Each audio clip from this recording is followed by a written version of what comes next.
¿Quién como Dios? Nadie como Dios. Bienvenidos a este último retiro, el retiro de Plan de Vida. El último retiro antes de nuestra consagración total a Jesús por María. Vamos a iniciarlo como se debe, invocando al Espíritu Santo. Te invito para que repitas conmigo: ven Espíritu Santo, ven por medio de la poderosa intercesión del Inmaculado Corazón de María, tu amadísima esposa. Ven Espíritu Santo, ven por medio de la poderosa intercesión del Inmaculado Corazón de María, tu amadísima esposa. Ven Espíritu Santo, ven por medio de la poderosa intercesión del Inmaculado Corazón de María, tu amadísima esposa. Llena este lugar con tu santa unción, quema con tu fuego nuestras vidas. Llena este lugar con tu santa unción y quema con tu fuego nuestras vidas. Espíritu Santo, te necesitamos. Espíritu Santo, queremos más de ti. Espíritu Santo, te necesitamos.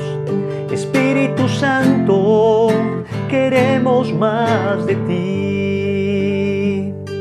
Espíritu Divino, amor del Padre y del Hijo, ven al corazón de cada uno de estos hijos tuyos. Ven a mi corazón para que lo que hoy vamos a vivir en este retiro de verdad termine de transformar nuestra vida. Aleja de nosotros todo orgullo, aleja de nosotros todo espíritu de rebeldía, todo espíritu de soberbia.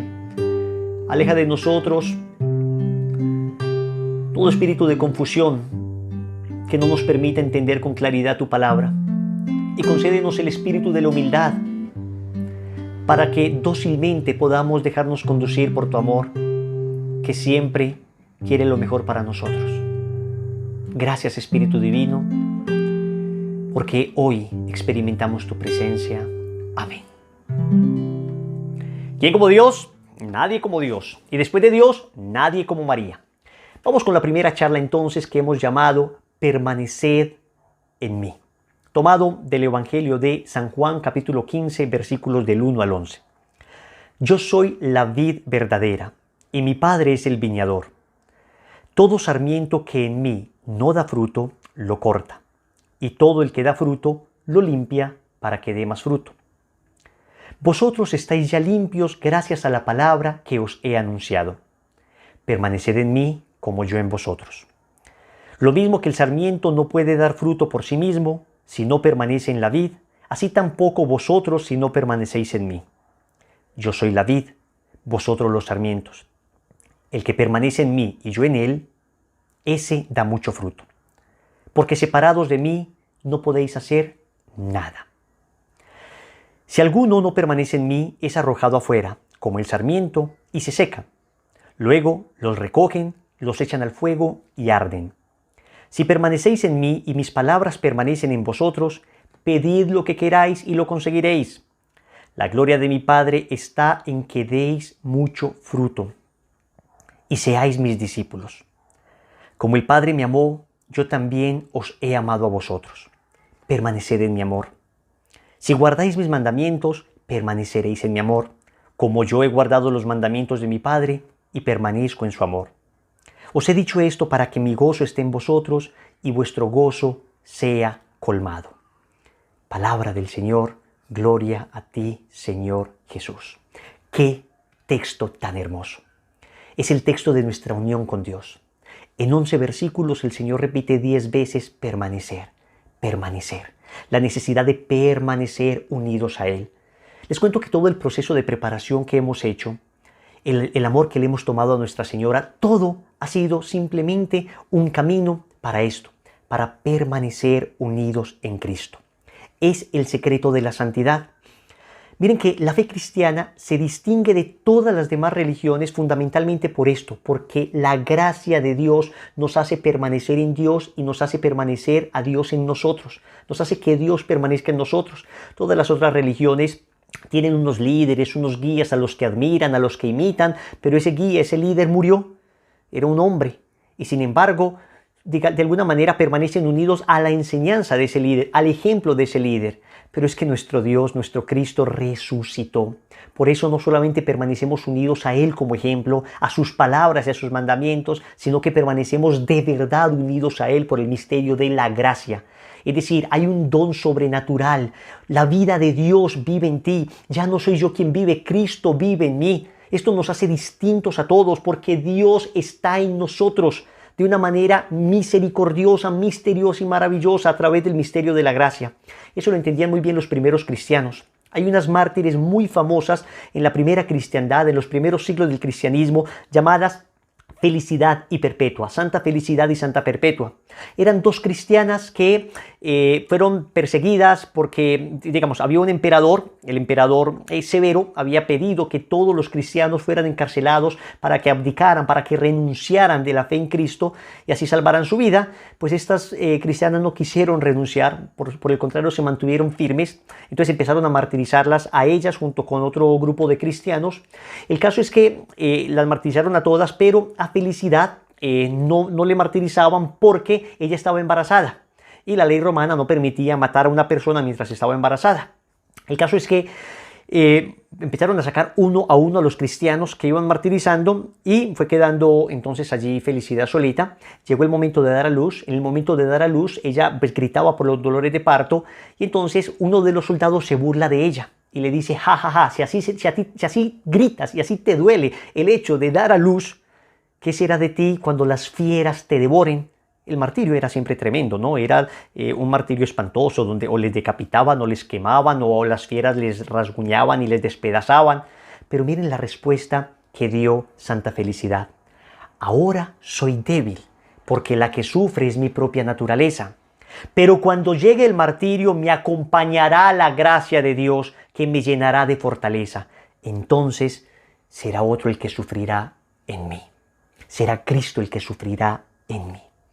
Y dice el acta de los mártires que ellas, Santa Felicidad y Santa Perpetua, mueren decapitadas después de haber sido corneadas por una vaca y después de haber sido brutalmente sacudidas en una arena. Finalmente las decapitan, pero mueren felices, se abrazan de la felicidad por morir por Cristo. Uno diría, ¿pero a quién se le ocurre eso? A quien tiene la gracia de Dios en el alma, a quien permanece unido a Dios en el alma. Y este hecho de permanecer en Cristo, este hecho de permanecer unidos a Cristo no es simplemente un acto romántico. No es que nosotros decimos, a ver, yo permanezco en Cristo porque siento que Cristo me ama y siento que yo le amo y tengo un bello sentimiento y siento una felicidad que desborda. Claro que todo eso se siente cuando uno está enamorado de Cristo. Pero el Señor es claro y concreto. ¿Qué significa ese permanecer unidos a Él? Evangelio de Juan, capítulo 14, versículo 15. Dice, si me amáis, guardaréis mis mandamientos. Luego, en el capítulo 14, versículo 21 de San Juan nuevamente, el que tiene mis mandamientos y los guarda, ese es el que me ama. Y el que me ama será amado de mi Padre, y yo le amaré y me manifestaré en él. Luego, en el versículo 23 y 24 del mismo capítulo 14, Jesús le respondió, si alguno me ama, guardará mi palabra, y mi Padre lo amará, y vendremos a él, y haremos morada en él. El que no me ama no guarda mis palabras, y la palabra que escucháis no es mía, sino del Padre que me ha enviado. ¿Quién como Dios? Nadie como Dios. Entonces aquí estamos viendo que hay que permanecer en Cristo. Pero permanecer en Cristo significa eso, cumplir su palabra, cumplir su palabra. Yo sé que somos frágiles, yo sé que somos débiles, yo sé que estamos en camino, pero tenemos que dar pasos en ese camino de permanecer unidos a Cristo. Sé que hay situaciones complicadas, sé que hay personas que en este momento se encuentran en una situación que no les permite permanecer del todo unidos a Cristo, a través de una situación de pecado de la que es difícil salir en este momento. Eso lo entendemos perfectamente y sabemos que cada situación es distinta y cada situación es compleja. Y la Iglesia ha sido una madre amorosísima que extiende su brazo misericordioso, siempre dispuesta a perdonar y a tener paciencia para esperar a que la situación de cada persona se solucione y poderla recibir en el sacramento de la reconciliación. Lo que sí les tengo que decir con toda verdad es que, ya concluyendo este proceso de preparación para la consagración, una de las condiciones, y tal vez la más importante de todas, porque es muy coherente con lo que explica Montfort, una de las condiciones que establece San Luis de Montfort en el Tratado de la verdadera devoción a la Santísima Virgen María para consagrarse totalmente, es precisamente estar en gracia de Dios, es decir, estar con la confesión, estar en el estado habitual de gracia, aunque pequemos, aunque hemos fallado, aunque reconocemos que todos somos miserables, pero estar en esa gracia de Dios al momento de la reconciliación, al momento de la consagración, de tal manera que podamos renovar conscientemente esos compromisos bautismales y estar dispuestos a no perder esa gracia, estar luchando para no perderla. Miren lo que dice San Luis en el numeral 99 del tratado. Protesto que abusar así de la devoción a la Santísima Virgen, devoción que después de la que se tiene a nuestro Señor en el Santísimo Sacramento es la más santa y sólida de todas, constituye un horrible sacrilegio. ¿De qué está hablando Montfort? De los devotos presuntuosos, de los devotos que dicen, amo a la Virgen María y sin embargo convivo todavía con el pecado. Digo, no está hablando de aquellos que luchan contra el pecado y dicen, me duele mucho no poder consagrarme todavía, me duele mucho estar en pecado, esta situación me duele, sino de aquellos que dicen, pues no me importa, estoy en pecado y sigo amando a la Virgen María y no pienso cambiar, y no me importa, y me voy a consagrar y no pienso cambiar. No. Dice que esto es una protesta Montfort contra ese abuso a la devoción de la Virgen María. Dice Montfort, confieso que para ser verdadero devoto de la Virgen, no es absolutamente necesario que seas tan santo que llegues a evitar todo pecado, aunque sería lo más deseable.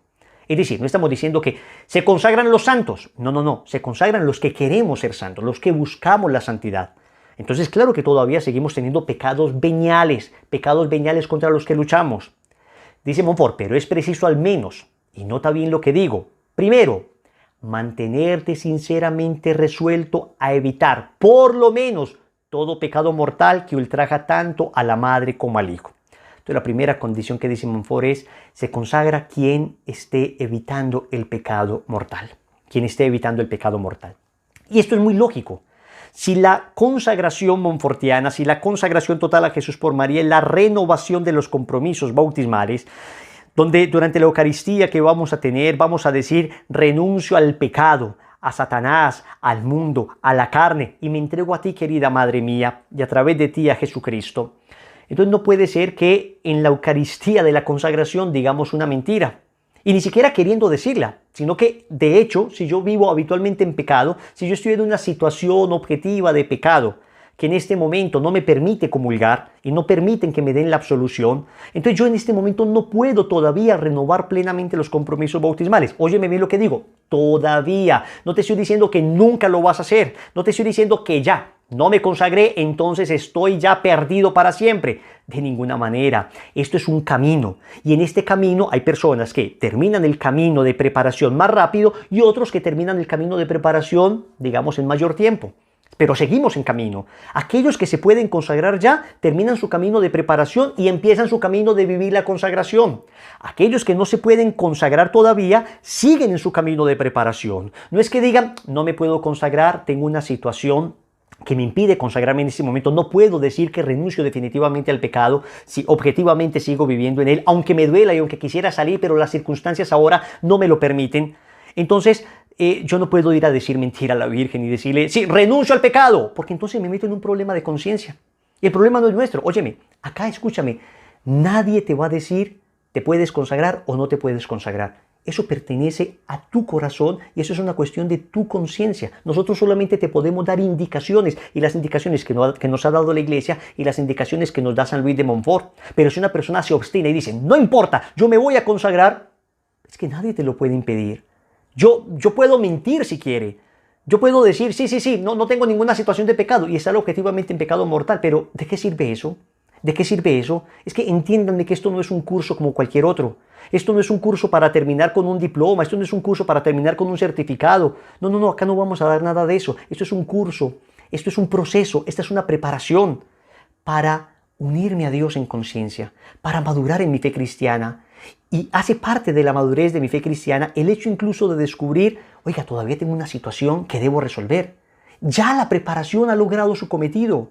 Antes ni sabía que tenía una situación que debía resolver. Ya lo sé, maravilloso. Significa que sigo en proceso de preparación. No me puedo consagrar todavía, pero sigo en ese proceso para que inmediatamente esta situación se resuelva, me pueda consagrar sin necesidad de tener otra vez que empezar el proceso desde cero. Escúchame, el que no se puede consagrar ahora, sigue en su proceso de preparación. No tiene que volverlo a empezar. Sigue en su proceso de preparación. Una vez esa situación esté resuelta, entonces puede consagrarse. Es decir, puede en conciencia decir, en esa Eucaristía renuevo mis compromisos bautismales, renuncio al mundo, al demonio, a la carne, al pecado y me entrego a Jesucristo.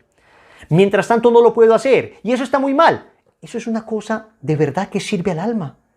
Es ya una luz muy grande el haber recibido, digamos, la conciencia de estar en una situación que debo resolver. Antes ni me importaba, antes estaba tranquilo, digamos, apoltronado en mi pecado y no me parecía nada grave. Ahora sé que tengo que resolver una situación. Y atento, en la solución de esta situación se requiere firmeza. Se requiere firmeza, hay que salir de esta situación, pero se requiere prudencia. También se requiere prudencia, se requiere un acompañamiento. No es simplemente hacer las cosas así porque, claro, hay situaciones complicadas donde yo si tomo una decisión demasiado abrupta, terminaré afectando gravemente, por ejemplo, a mis hijos. Terminaré gravemente afectando a mis hijos. Y la iglesia en eso dice, hey, prudencia. Tienes dos situaciones. Una es la necesidad de estar en estado de gracia y otra la necesidad de conservar a aquellos a quien Dios te ha dado. Eso es una situación que hay que trabajar. Wilson, ¿y cómo lo voy a hacer? Es que yo no te puedo decir cómo lo vas a hacer, pero estás unida al único que te lo puede decir. Dame lo que me pides, Señor, y pídeme lo que quieras. Dame las luces que necesito para poder salir de esta situación, que me es complicado salir, que no encuentro los caminos para salir, pero el Señor sabe hacer puentes donde uno ve abismos. Óyeme bien, el Señor sabe hacer puentes donde uno ve abismos. Ahí el Señor es experto en construir puentes. El Señor es experto en sacarnos de situaciones complicadas. Ahora vamos a cuestiones concretas. Sigamos con lo que dice Montfort. Entonces, primero, mantenerte sinceramente resuelto a evitar por lo menos todo pecado mortal que ultrajan tanto a la madre como al hijo. Entonces, yo no puedo decir, me consagro estando en pecado. No puedo. Segundo, violentarte para evitar el pecado. Y acá pareciera insinuar Montfort que también tenemos que estar luchando para evitar incluso el pecado venial. Entonces estamos violentando, ¿no? O sea, no podemos, violentarnos significa hacer un esfuerzo. Yo no puedo quedarme simplemente, bueno, yo ya tengo esto, es muy difícil salir de esto, me voy a acomodar acá. No. Esa violencia interior, violencia es una palabra que viene del latín fuerza, hacerse fuerza, es decir, es un esfuerzo lo que debo hacer. Yo no puedo quedarme simplemente tranquilo, bueno, Dios resolverá. A ver, Dios resolverá, pero yo tengo que empezar a buscar caminos y soluciones.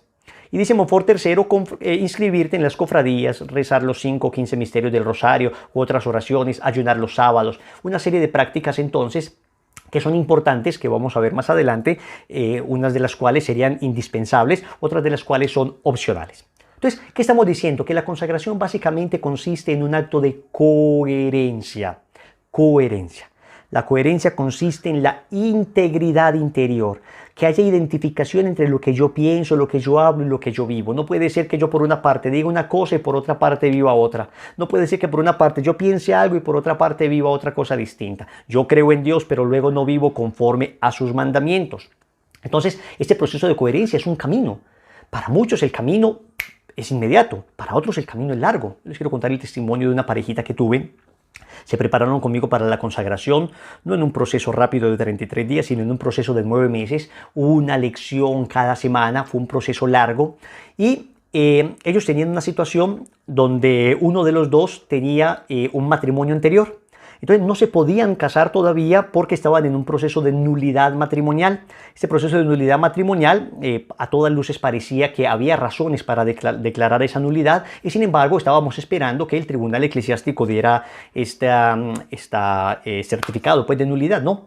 Atentos, el proceso de nulidad matrimonial básicamente dice que este matrimonio que tuvo esta persona realmente nunca fue un matrimonio válido. No es que la iglesia anule un matrimonio que fue válido porque lo que Dios ha unido no lo separa el hombre. Si el matrimonio anterior fue válido, la iglesia no lo puede anular.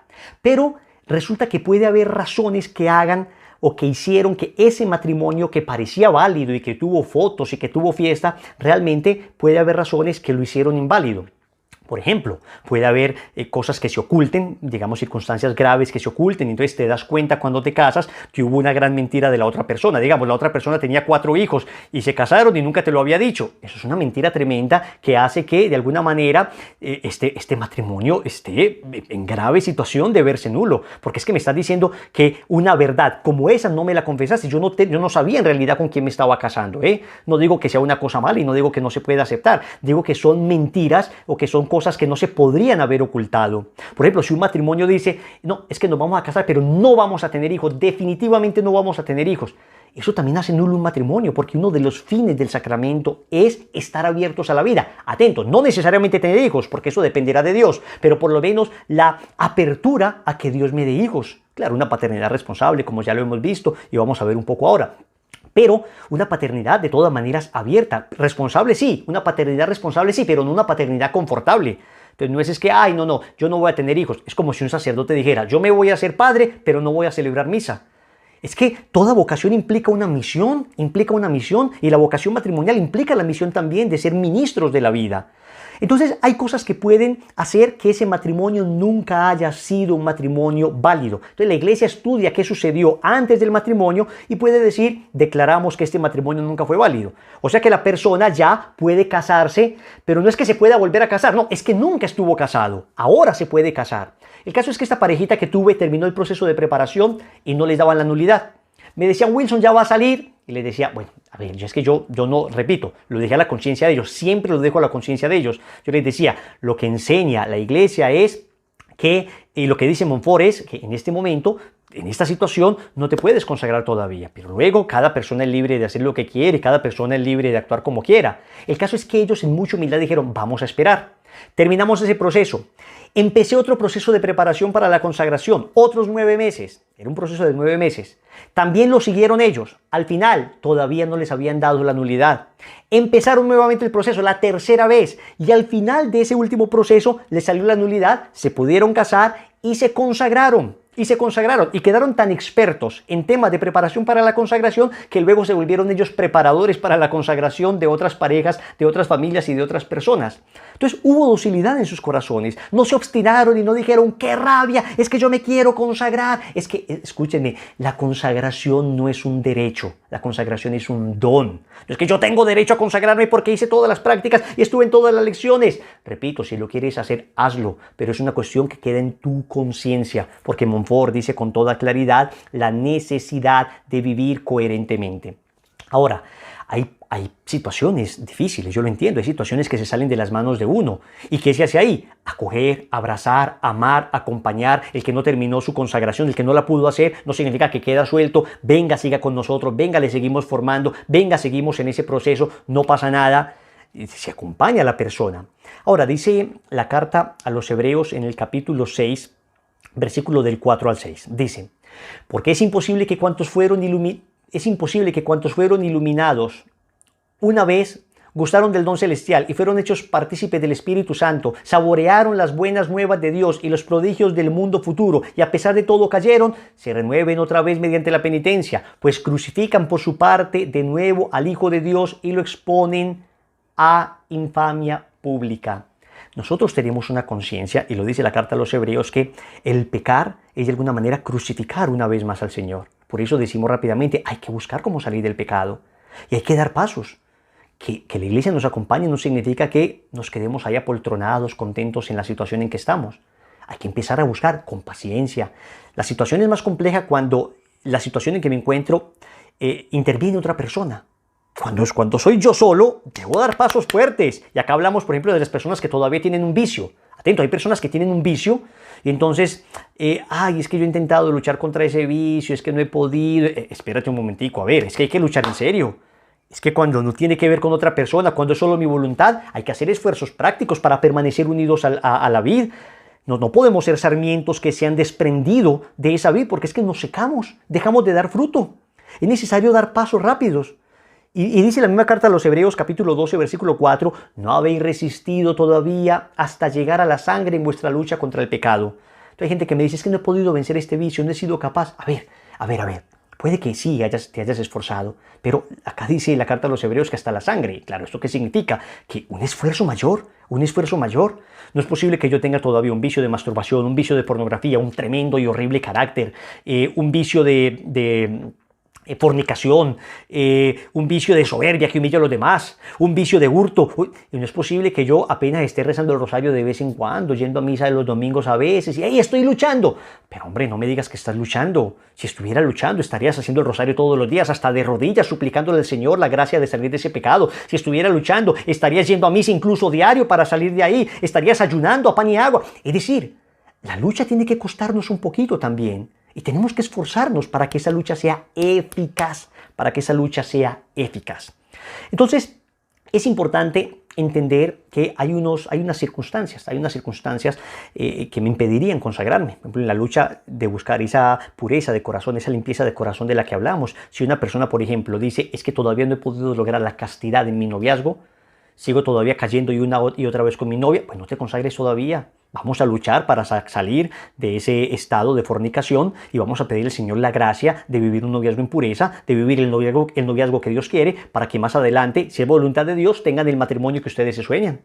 Otra persona dice, es que yo tengo un vicio, digamos, a la pornografía y no he podido salir de él, a la masturbación y no he podido salir de él. A ver, vamos a pedirle al Señor, el que no ha podido salir, pidámosle al Señor la gracia de salir de él, pero no te consagres todavía. No hay necesidad. No hay necesidad de que te pongas en un problema de conciencia, porque es que el problema no es mío, el problema no es ni siquiera del sacerdote que preside la Eucaristía, el problema de conciencia es tuyo, porque entonces, a ver, esta semana fue la última vez que caí y me voy a consagrar. No hombre, si es que llevo ya meses luchando, por lo menos llevo desde que inicié mi proceso de consagración luchando y veo que de verdad estoy dejando esto y en conciencia digo, es que voy a permanecer firme, adelante, conságrate, pero hay cosas que tienen que hacerse efectivas. No puede ser que estoy cayendo todos los días y después de la consagración voy a dejar de caer. No. La consagración sí que ayuda a salir de muchos vicios, pero de aquello que me ancla el pecado mortal, dice Montfort, primero debo renunciar a eso. Los otros que son cotidianos, el mal carácter, por ejemplo, cuando no es una cosa espantosa que termine ofendiendo a todo el mundo y faltando a la caridad, bueno, con paciencia. Lo mismo pasa con las personas que viven en unión libre. El numeral 2390 del Catecismo de la Iglesia Católica habla de la situación de estas personas que viven en unión libre.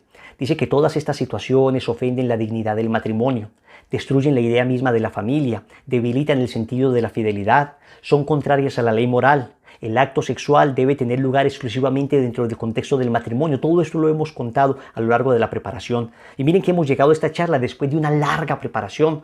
Puede que si tú llegas por primera vez a esta charla, pues no entiendas muchas cosas, pero ya todo esto lo hemos visto a lo largo de la preparación y hemos dado las razones por las cuales la palabra de Dios nos enseña esto. Fuera del matrimonio constituyen siempre un pecado grave y excluyen la comunión sacramental.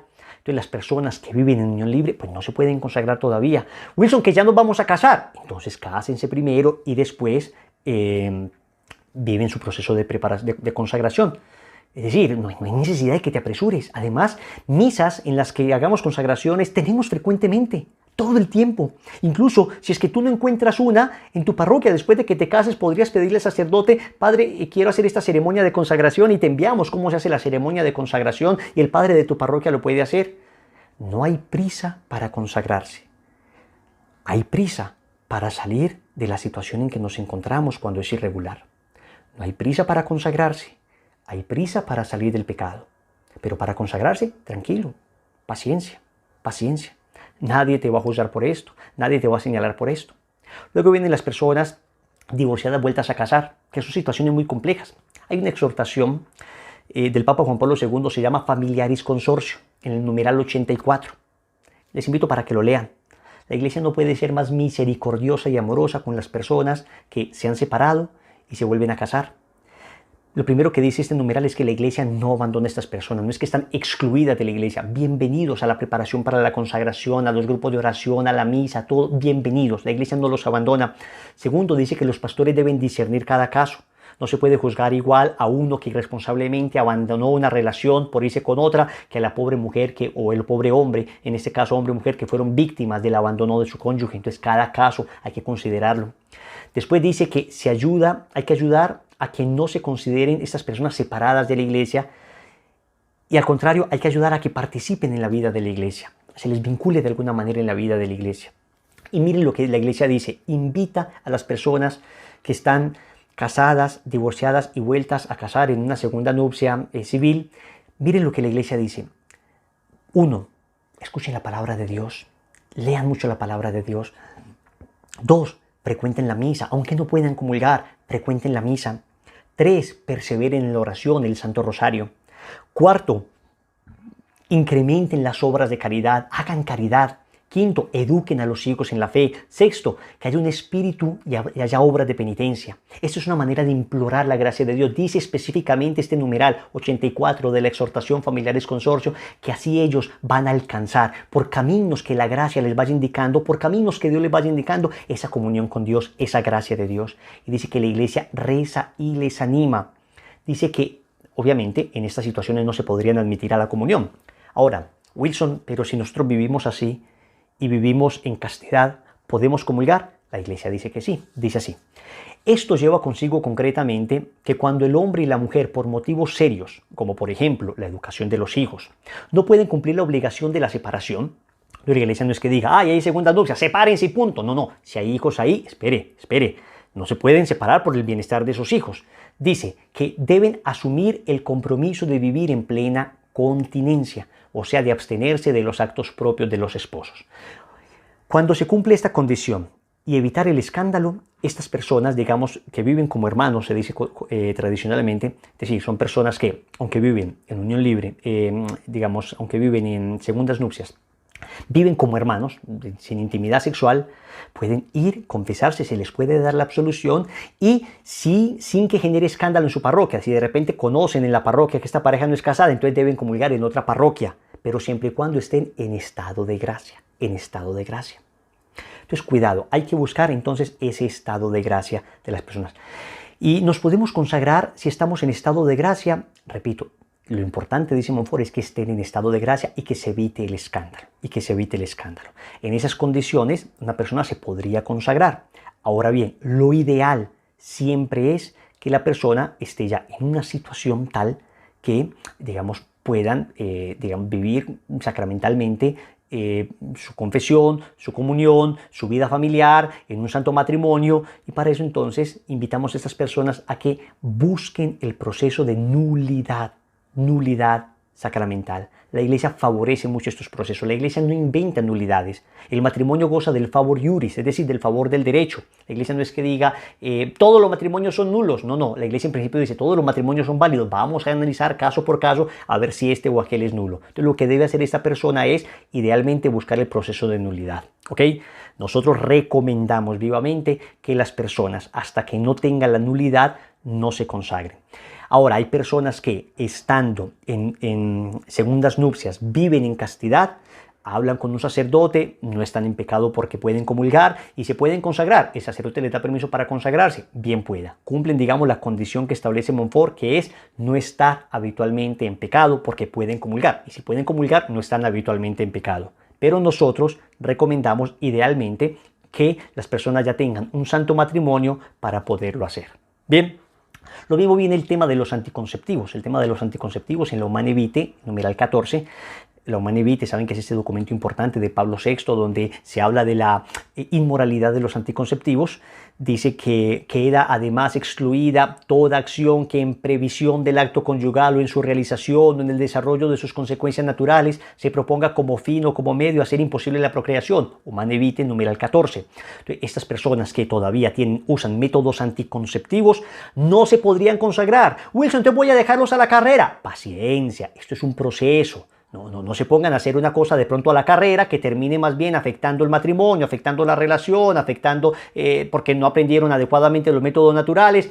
Esto no funciona así. Esto no es una... A ver, llevamos 20, 30 años en un estado así, pues en 2 semanas no se puede cambiar todo. Es un proceso y no les vamos a abandonar en ese proceso.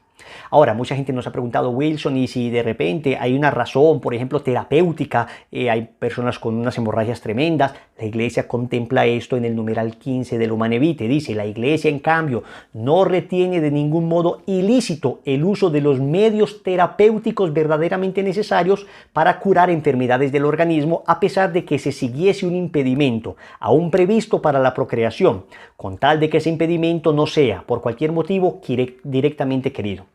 O sea, cuando se usan estas pastillas, y hay que ver bien que el uso de estas pastillas no sean pastillas cancerígenas, hay que buscar un buen ginecólogo, ojalá un ginecólogo pro vida, que nos haga, que nos busque. El caso nuestro, de mi esposa, tuvo, por ejemplo, un problema y tuvo que tomar algunas pastillas, pero no eran propiamente pastillas anticonceptivas, pero eran pastillas que regulaban una enfermedad que mi esposa tenía y podía tener efecto anticonceptivo, Entonces, un buen ginecólogo le ayuda a uno y le conduce en esta situación.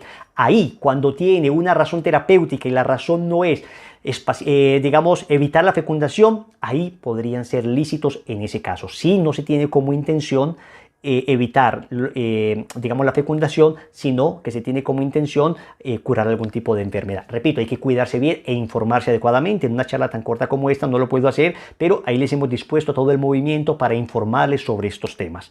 Los métodos naturales, el método Billings que nosotros recomendamos es una maravilla y está científicamente comprobado. Es una maravilla, repito, y está científicamente comprobado. Luego viene el tema de hay que evitar los escándalos también. Una vez uno se vaya a consagrar, entonces uno tiene que evitar los escándalos. Nuestra manera de vestir, pues digamos, tiene que ser coherente con lo que creemos. No estamos diciendo que nos vistamos de ahora en adelante como monjitas.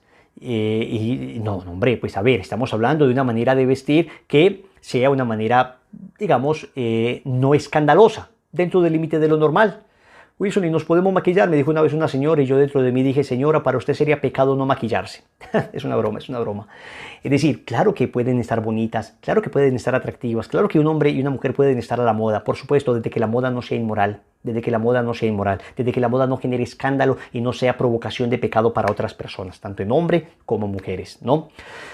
Lo mismo, la música, tenemos que cuidar la música que empezamos a escuchar. Digamos, hay música que contradice mi fe, mis principios, que contradice mi moral, que trata a la mujer como una basura, que trata al hombre como una máquina sexual. Hay música que nada que ver. Por ejemplo, yo les hablo abiertamente acá, el reggaetón en términos generales es una música que se ha caracterizado por una cosificación de la mujer y de la sexualidad. Entonces yo digo, pero por Dios, yo no puedo estar diciendo consagrado a la Virgen María y adicto a una música que genere este tipo de impresiones sobre la mujer, sobre los hombres. Entonces hay que ver, hay que evaluar el género, hay que evaluar el contenido de la música, hay que evaluar el artista que la canta. Uno ya empieza a evaluar todo esto y a decir, hombre, no espero que sea un santo, pero espero por lo menos que no vaya contra mi fe, contra mis principios, contra lo que creo. Lo mismo el tema del baile. Hay bailes que nada que ver, otros bailes que sí. Hay lugares donde pues ya no podría bailar. A ver, un lugar donde de suyo haya pecado, donde naturalmente todo sea pecaminoso, pues me abstendría de esos lugares. Luego, el baile en unas circunstancias, digamos, más o menos buenas, en unas circunstancias, no digo que haya cero pecado, porque es imposible controlar, digamos, incluso en una fiesta familiar que haya cero pecado, pero por lo menos que las condiciones sean de un ambiente sano. Ahí, bueno, bailar, se debe bailar y es maravilloso bailar. Entonces, ¿qué se baila? ¿Cómo se baila? ¿Con quién se baila? ¿Dónde se baila? Son criterios que uno tiene que empezar a aprender. El consumo de drogas, por supuesto, nada que ver. No puede ser una persona consagrándose a la Virgen y consumiendo drogas. Nada que ver. En fin, con eso les estoy diciendo que claro que debe haber cambios en mi vida. Ay, pero es que la consagración me exige mucho. Óyeme, nada de esto es exigencia propia de la consagración. Todo esto es exigencia propia del ser cristiano. Y lo que te estoy diciendo es que tú no lo vas a hacer solo. La gracia te va a acompañar. Dios no te va a dejar. Dios no te va a dejar. Y para esto, ¿qué hay que hacer entonces para luchar contra todas estas cosas y todo lo que nos queda en el tintero? Empezar a rezar el rosario todos los días. Es una de las prácticas. A ver, rosario todos los días. Es que si me consagro es porque me voy a comprometer a pedir esa fuerza a través del rosario todos los días. Que todavía no lo he logrado, voy en camino, maravilloso. Pero es que ni he empezado a rezar el rosario. Espera, entonces aprende, empieza a tomar el hábito del rosario para que después te consagres. Pero si todavía es que no estás rezando sino un rosario cada 20 días, hombre, no. Pero que lo estoy rezando 3, 4 veces a la semana y estoy luchando y voy mejorando. Venga la consagración, bienvenido. Lo mismo tenemos unas oraciones que se llaman las oraciones del consagrado, bellísimas, que se las vamos a mandar a todos, se las vamos a poner en el link, en la descripción, para que ustedes puedan aprenderlas, bellísimas. Que si no rezo el rosario, si no hago estas oraciones, peco y ya no me puedo consagrar. No es pecado, no es pecado. Atentos, no es pecado. Acá no estamos hablando de que sea pecado o no pecado, sino de algo que te va a ayudar a sostener. ¿Cómo vamos a perseverar si no estamos orando, si no estamos yendo a misa los domingos? Obligatorio, misa. Pero qué rico ir a misa en semana. Ayuno. Ojalá los viernes empezar a ayunar, aunque sea una comida a pan y agua. Si podemos 2 comidas a pan y agua, maravilloso. Que me da gastritis, pues entonces, a ver, empieza a hacer mortificaciones, por ejemplo, de comer separadas las comidas, no mezclarlas. Hay otra gente que me ha dicho, Wilson, yo el viernes lo que hago porque tengo gastritis es cocinar sin sal y sin azúcar. Otros dicen, yo lo que hago el viernes es comer lo que no me gusta. Hay maneras distintas de mortificarse, pero es absolutamente necesario. Todo este tipo de cosas son necesarias para mantenerse unido a Dios. Esta charla fue un poquito fuerte y era necesaria, nos sacude un poco, era necesario, porque necesitamos permanecer unidos a Dios. Finalmente, les quiero decir que nosotros debemos desechar todo tipo de idea contraria a nuestra fe. Entonces yo no puedo ser, digamos, católico y tener ideas de la nueva era. Ya me he ido descontaminando de esto. Católico y tener ideas de la ideología de género. Ya hemos visto una charla sobre esto. Católico y tener ideas abortistas. Me voy a consagrar con ideas abortistas. Nada que ver con esto. El tema de la masonería, por ejemplo, el tema del comunismo, que el catecismo de la Iglesia Católica nos habla francamente de la incompatibilidad de estas ideologías con la fe católica. Wilson, es que no entiendo. Tenemos muchas charlas en internet sobre este tema explicando a la profundidad, pero te lo digo, después de haberlo estudiado años, nos hemos dado cuenta de la incompatibilidad, por ejemplo, del comunismo. Marx decía que la religión era el opio del pueblo. Ahora, también hay un capitalismo salvaje que, cuidado, la iglesia no es que diga comunismo no, capitalismo sí. Hay un capitalismo salvaje también que hace que los ricos sean cada día más ricos y los pobres cada día más pobres. La iglesia habla de la doctrina social de la iglesia, principios de solidaridad, subsidiariedad, bien común, principios hermosos que tenemos que conocer y estudiar más. Lo mismo el tema de la masonería, que aparentemente promoverían la igualdad, la fraternidad y la libertad. Allí donde ha habido masonería gobernando, allí se ha perseguido la iglesia. La masonería estuvo detrás de la guerra de los cristeros en México, detrás de la guerra civil española en España. Es decir, estamos hablando de cosas históricas, conocidas, que puedes estudiar con más profundidad. Mi querida hermana, mi querido hermano, esto es así. Wilson, ¿cómo hago? Siento que no soy capaz. Señor, dame lo que me pides y pídeme lo que quieras. Esto obviamente ha implicado un cambio en nuestra vida. Y si al final de todo no logro consagrarme todavía, no pasa nada. ¿Cuánto te ha servido este proceso? ¿Y cuánto te seguirá sirviendo? ¿Y cómo vas a continuar con tu oración, con tu rosario? Créanme, he visto que quien se ha pegado del Santo Rosario, las situaciones más difíciles, las situaciones que parecían más insalvables, las situaciones que parecían más imposibles, se han visto definitivamente sanadas, liberadas. Deja de pensar que tú eres capaz de salir de esto. Haz lo que puedas hacer humanamente, pero entiende que es Dios el que nos da la gracia. Y cuando se vive así, se vive en una tremenda libertad. Atentos, con prudencia, te lo repito, con acompañamiento. Nadie te pide que hagas sufrir a unos niños. Nadie te pide que tomes una decisión a la loca. No, prudencia, acompañamiento, pero pidiendo luces para salir de ahí y diciéndole al Señor que lo amamos con todo el corazón. No existen palabras que pueda expresar lo que siento. Tan grande es este sentimiento que sobrepasa mi razón. Llegaste a mi vida cuando más te necesitaba. Mi alma a gritos te llamaba y tú escuchaste mi clamor. Y hoy solo sé que te necesito porque yo te amo. Con toda mi mente, con toda mi fuerza, con todo mi corazón. Yo te amo como jamás había amado. Por sobre todas las cosas, te amo a ti, Señor. Dile al Señor que lo amas. Yo no te digo que Porque estar en una situación de la que nos es difícil salir significa que no amamos a Dios. Pero significa que todavía podemos amarle mejor. Significa que necesitamos ser podados. Significa que le pedimos al Señor, aquí hay una ramita, hay un sarmiento que quiere estar unido a la vid, pero algunos frutos todavía no los ha dado. Pódame, Señor. Y lo dice el Señor, mi Padre poda algunos para que dé mayor fruto. Si quieres amar al Señor, deja que el Señor te pode para que des más frutos. Yo te amo con toda mi mente, con todas mis fuerzas, con todo mi corazón. Yo te amo como jamás había amado. Por sobre todas las cosas te amo a ti, Señor.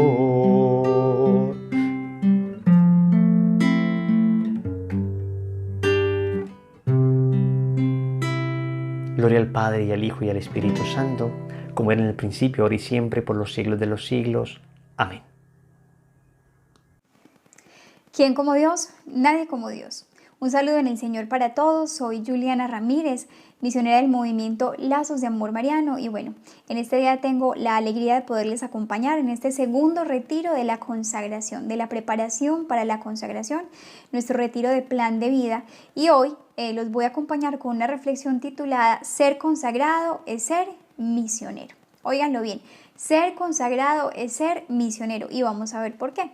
Resulta que hemos escuchado a Wilson durante todo este tiempo de la preparación. Yo también lo he estado escuchando porque quiero renovar mi consagración Dios mediante.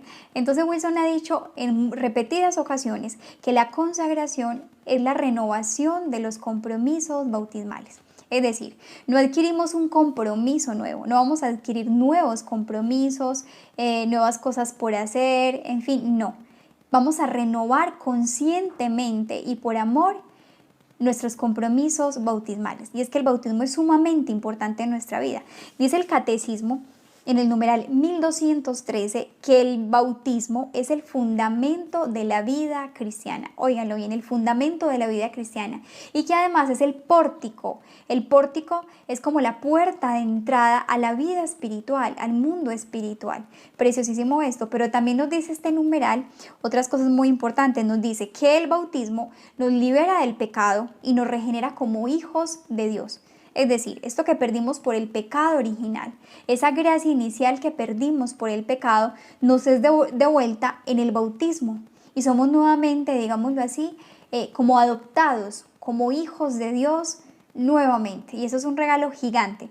Pero nos dice también este numeral del Catecismo que el bautismo, además de hacer estos efectos maravillosos, también nos incorpora a la iglesia. Nos hace miembros de la iglesia que es el cuerpo místico de Cristo. Y dice también que al incorporarnos a la iglesia nos hace partícipes de su misión. Oigan esto, nos hace partícipes de su misión. Importantísimo este punto. ¿Y cuál es la misión de la iglesia? Pues la misión de la iglesia no es otra que evangelizar. La misión de la iglesia es anunciar a Cristo.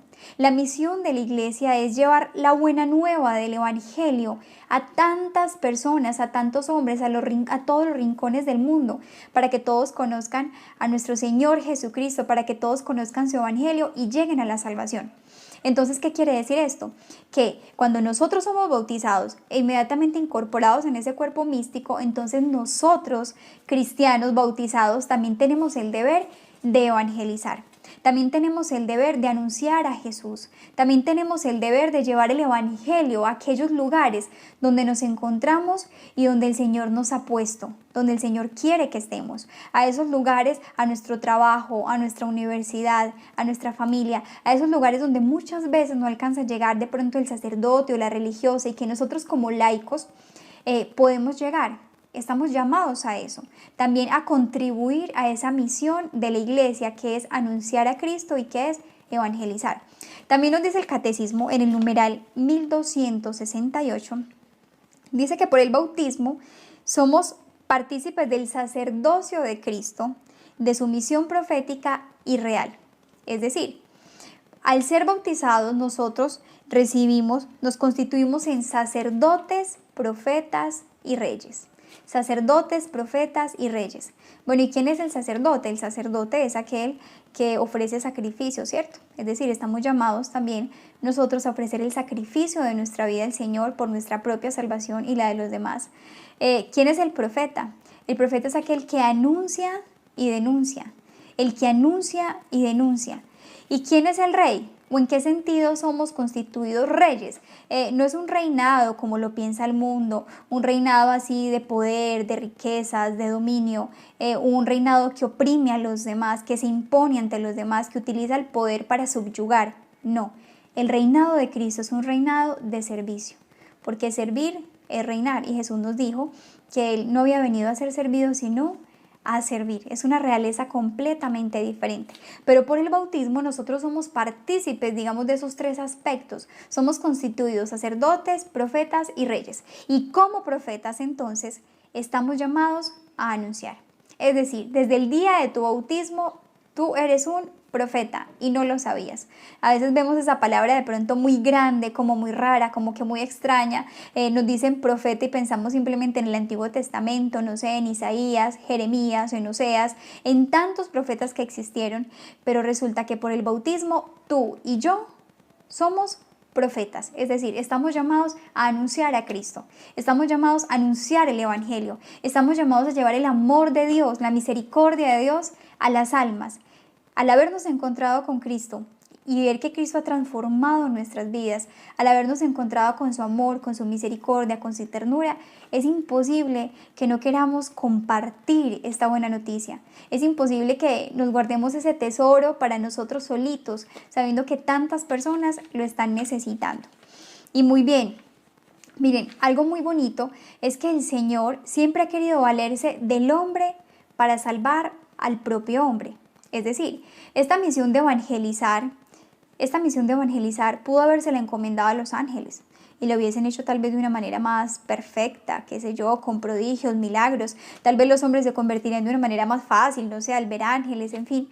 Pero no, Dios quiso valerse del hombre. Dios quiso que el hombre fuera partícipe en la salvación de sus hermanos. Y uno ve, por ejemplo, así es como vemos que en el Antiguo Testamento hay cantidad de profetas. Yo sé que ustedes han escuchado muchos profetas, como los que mencionaba ahorita, grandes profetas del Antiguo Testamento que precisamente anunciaban esa palabra que Yahvé les revelaba, pero también denunciaban el pecado del pueblo, también exhortaban a la conversión. Y hubo grandes profetas en el Antiguo Testamento. Yo quiero citar aquí unos dos, como por traer unos ejemplos, dos profetas que me llaman muchísimo la atención, para que veamos en qué consiste esto de ser profeta y para que veamos que son hombres comunes y corrientes como nosotros. Son hombres que no estaban preparados para hacerlo. Son hombres que no tenían gracias extraordinarias, pero que cuando Dios les llama, Dios les dio la gracia y los capacitó para cumplir esa misión que les encomendaba. Por ejemplo, uno de esos grandes, digamos, profetas que yo sé que todos conocemos es Moisés. Recordemos recordemos antes de hablar un poquito de Moisés, que el pueblo de Israel se encontraba esclavo en Egipto. El pueblo de Israel había bajado a Egipto en una época de hambruna, de sequía, cuando José aún estaba vivo, y llegó a Egipto. En Egipto fue acogido, pero después de muchos años, cuando llegó un nuevo faraón que no conocía a José, esclavizó al pueblo de Israel, porque tenía miedo que el pueblo de Israel creciera y se rebelara contra Egipto, y los hizo esclavos. Y el pueblo de Israel estuvo allí esclavo por más de 400 años, y era oprimido con duros trabajos, con fuertes castigos. Era tremendo ese tema de la esclavitud.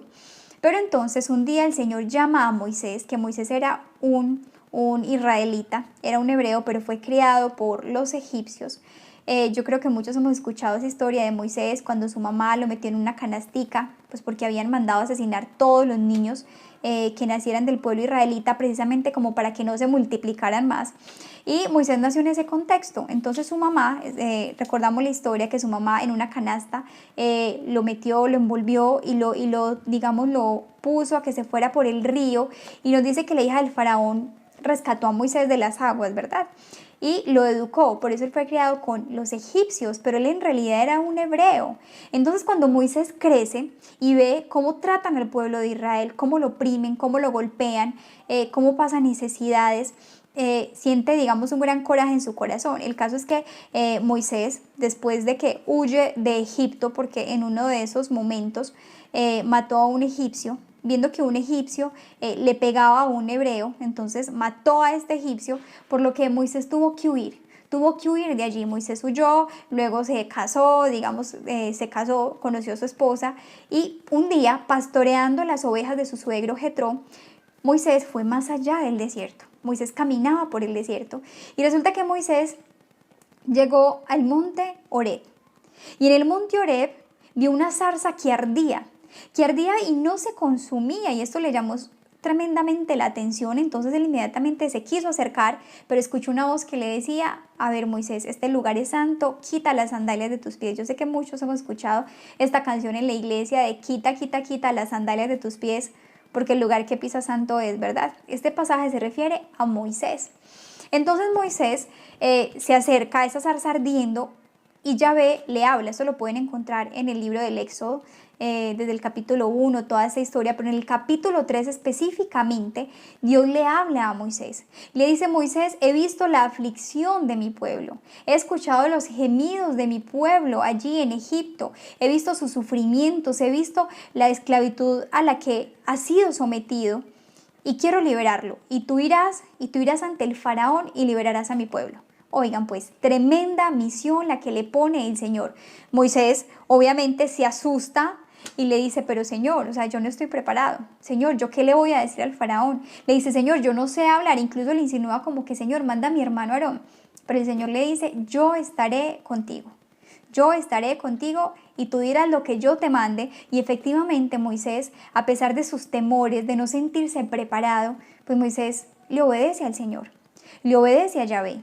Y Moisés va y se presenta ante el faraón y conocemos esta historia, las plagas que azotaron a Egipto, en fin, y cómo finalmente, por la obediencia de Moisés, por la docilidad de Moisés, que aceptó la voluntad de Dios, que aceptó ser instrumento de Dios, pues ese pueblo de Israel fue liberado de la esclavitud, fue librado de la esclavitud, del yugo, de los, digamos, ultrajes, maltratos, humillaciones al que estaba sometido.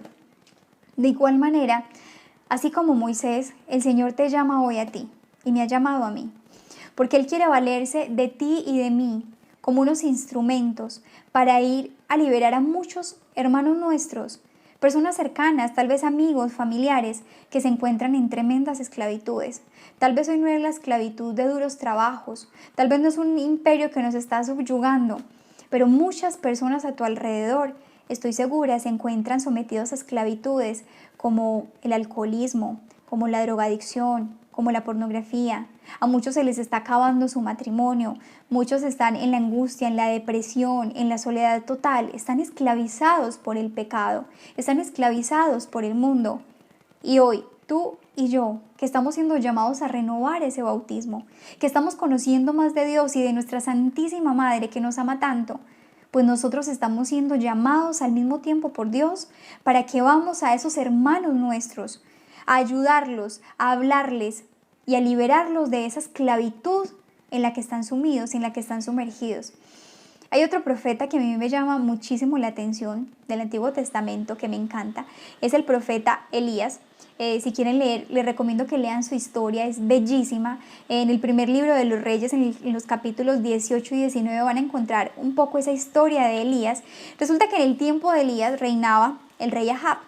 Y este rey estaba con su mujer llamada Jezabel. Jezabel adoraba a un dios pagano, el dios Baal. Y resulta que en ese momento en Israel existían 450 profetas de Baal y solo un profeta de Yahvé. Elías era el único profeta de Yahvé, el único profeta del Dios verdadero. Y todo el pueblo se había, digamos, volcado hacia Baal. Todo el pueblo había caído en la idolatría, se había desviado de la fe verdadera, se había olvidado de lo que Dios había hecho por ellos, habiéndolos rescatado de Egipto, habiéndolos acompañado, habiendo sido su Dios providente. y el pueblo había caído en la idolatría. Entonces Elías, un gran profeta, un profeta de fuego, con un celo tremendo por Yahvé, se enfrentó a esos profetas de Baal. Dice que en el Monte Carmelo los citó a los 450 profetas y les hizo como una especie de reto, los retó a hacer un sacrificio. Entonces les dijo, bueno, a ver, él solito estaba en el Monte Carmelo, estaban los 450 profetas de Baal, estaba Elías solito como profeta de Yahvé y todo el pueblo estaba allí reunido a la expectativa. Elías les dijo, muy bien, vamos a traer dos corderos, dos animales y vamos a hacer el sacrificio. Pero van a empezar ustedes, luego seguiré yo y van a descuartizar pues la víctima para el sacrificio, van a armar el altar, pero no van a prender fuego, sino que van a invocar a su Dios. Y si su Dios responde enviando fuego del cielo, entonces será el verdadero Dios. Y si Yahvé responde enviando fuego del cielo, pues Yahvé es el verdadero Dios.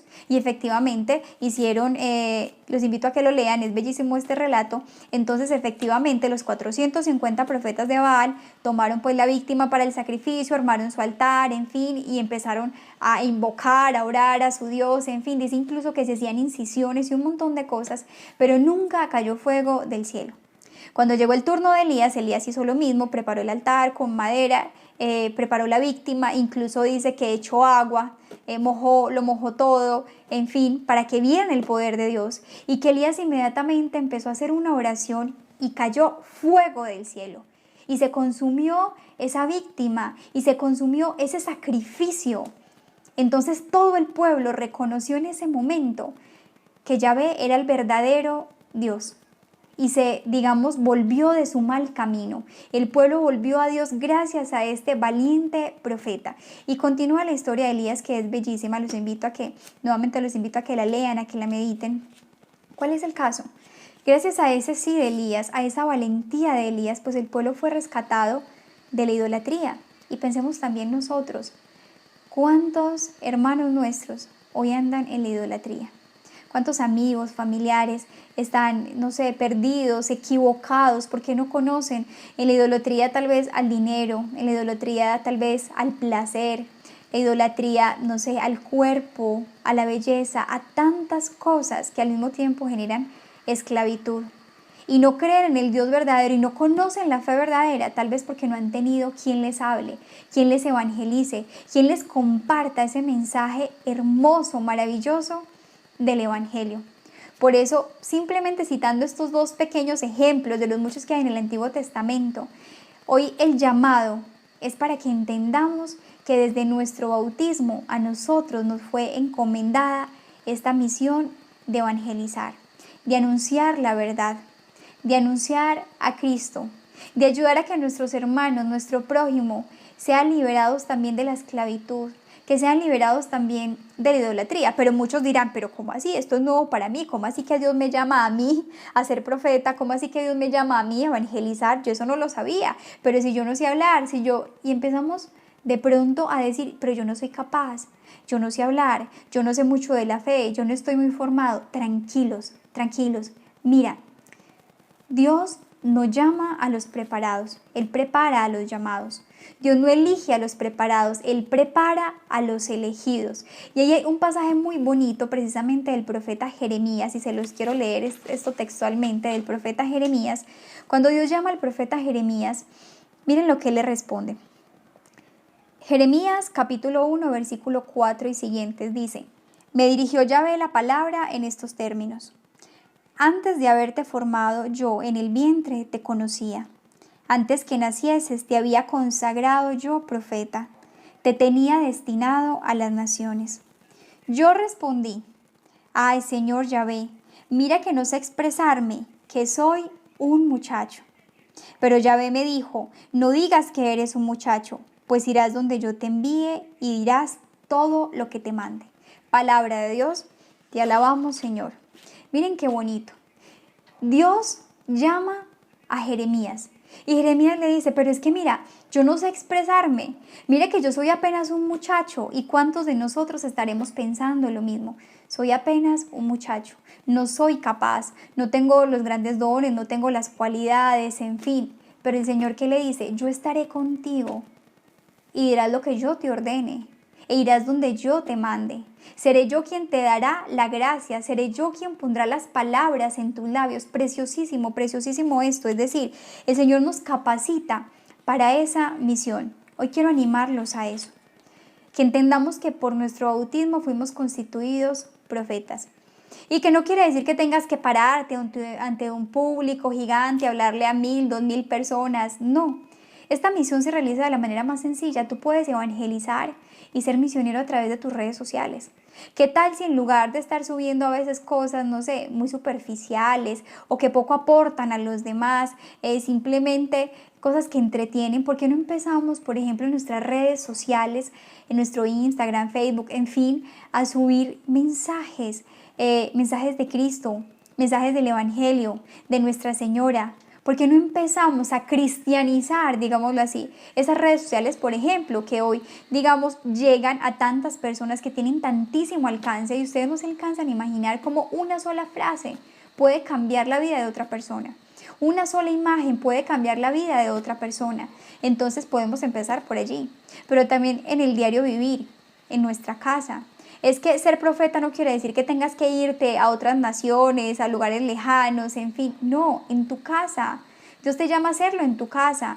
Anunciarle el Evangelio a tu esposa, a tu esposo, a tus hijos, a tus hermanos. Que ellos vean un cambio de vida en ti, que ellos vean una transformación en ti. Que tú seas capaz de hablarles de Dios, hablarles de la Santísima Virgen María. Que seas capaz de invitarlos a rezar un Santo Rosario. Que ellos viendo tu transformación digan, uy, ¿qué le pasó? Pero qué fue lo que encontró, qué ocurrió en su vida, y que tengas la oportunidad de hablarles de Cristo, que a tus amigos, compañeros, empieces a hablarles un poquito de ese amor con el que te has encontrado, de esas cosas maravillosas que el Señor está haciendo en ti, que está haciendo en tu vida. El Papa Benedicto XVI nos decía que el cristianismo no consiste en seguir, digamos, un cúmulo de reglas, de normas, de ritos, de formas, en fin, no. Decía, el cristianismo consiste en el encuentro con una persona, con Cristo.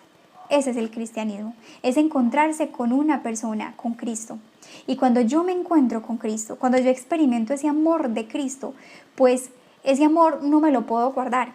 Ese amor como que no se queda quieto, sino que ese amor, esa alegría que se experimenta, como que tú quieres ir a darla, como que tú quieres ir a compartirla con los demás. Miren, eso sucede como alguna vez que hablaba con unas amigas misioneras del movimiento, compartíamos y estábamos hablando, no sé, de historias de nuestra adolescencia, y una de ellas nos decía que en su adolescencia tuvo un novio al que quiso muchísimo, entonces que ella estaba súper enamorada de este novio, pero que había una amiga, su mejor amiga, fue la que les ayudó, digamos, como que fue la palomita mensajera, fue la mediadora, era la persona que les llevaba, no sé, las carticas al uno y al otro, era la que les llevaba los mensajes, los regalitos, en fin, y que era su mejor amiga. Entonces, como era su mejor amiga, esta misionera, entonces le hablaba todo el tiempo de ese chico que le gustaba, de ese chico al que ella quería, le hablaba de sus cualidades, le hablaba de lo tierno que era, le hablaba de tantas cosas que finalmente su amiga terminó enamorándose de su novio.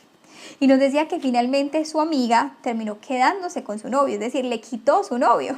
Y bueno, nos reíamos un poco de estas historias, algo gracioso nos parecía, pero miren, eso es evangelizar, eso es ser profeta, eso es anunciar a Cristo, es decir, estamos en un proceso en el que nos estamos encontrando con Jesús, en el que estamos experimentando a un Dios vivo, a un Dios que es amor, a un Dios que es misericordia, a un Dios que viene y nos transforma la vida, en el que estamos experimentando el amor, la ternura, la dulzura de esa mamá, de Nuestra Señora, de la Santísima Virgen María.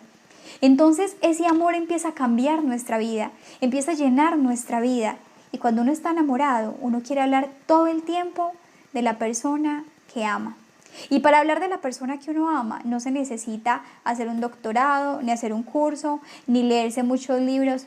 No, el amor, simplemente el amor hace que fluya. El amor hace que tú seas capaz de hablar de esa persona con naturalidad. Asimismo, entonces, es la evangelización. Asimismo, es esa misión que se nos ha confiado. Esa experiencia que tú estás viviendo tan bonita, de cambio, de transformación, de amor de Dios, no te la guardes, no seas egoísta, compártela. Hay muchas personas que la están necesitando. Yo me encontré con Jesús a mis 14 años. Y sentí que en Jesús encontré todo lo que yo anhelaba, que encontré todo lo que mi corazón buscaba, anhelaba en plena adolescencia, que tenía, no sé, tantas ofertas del mundo, tantos amigos, pero estaba vacía. Y en ese encuentro con Jesús lo encontré todo. Lo encontré todo. Y sentí que vi que Él empezó a transformar mi vida, a cambiarla, a llenarla. Y sentí esa necesidad profunda de compartir esto con los demás, de anunciarlo, y por eso me hice misionera. Concretamente yo fui llamada a ser misionera de este hermoso movimiento Lazos de Amor Mariano.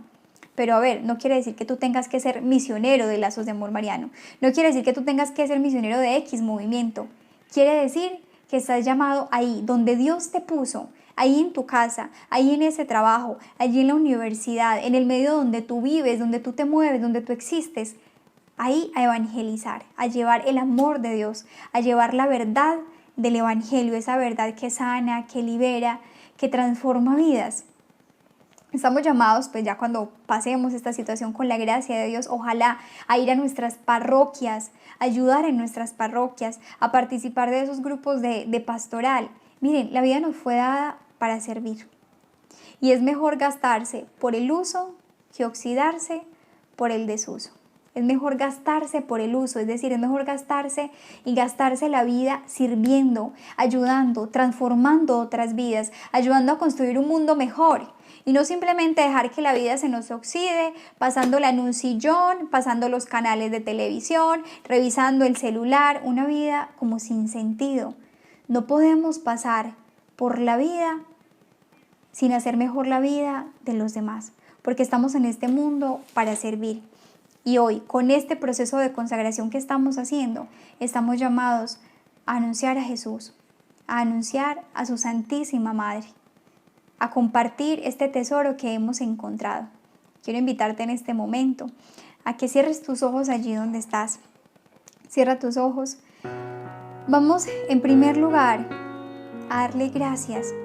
Gracias a nuestro Señor. Gracias, Señor, por tanta misericordia.